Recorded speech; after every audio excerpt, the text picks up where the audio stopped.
আসসালামু আলাইকুম। এটাই সঠিক কথা, শুনবেন। পুরা মাছ দিয়া ভাত খাইলেও ভাত খাওয়া হবে, রুই কাতলা দিয়া যদি খান তাও ভাত খাওয়া হবে, গরুর গোস্ত দিয়েও যদি খান তাও ভাত খাওয়া হবে, খাসির গোস্ত দিয়েও যদি খান তাও ভাত খাওয়া হবে, আর মুরগির রোস পাকায় যদি খান তাও ভাত খাওয়া হবে। সবটাই আল্লাহ তাআলার ইচ্ছা। এবং আপনি খাইয়া যদি ফুরাইলান তা হবে না, তা হবে না, রেখে খাইতে হবে।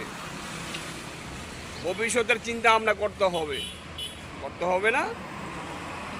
তাইলে বড় বড় খাওয়া বন্ধ করেন, বড় কিছু খাওয়া বন্ধ করেন, ছোট ছোট খান, ছোট ছোট চলেন, বাঁচতে পারবেন, আল্লাহ তাআলা ভালো রাখবে। বড় কিছু স্বপ্ন বন্ধ করেন, কোটিপতি স্বপ্ন বন্ধ করেন, ছোট ছোট কামান, ছোট ছোট কান।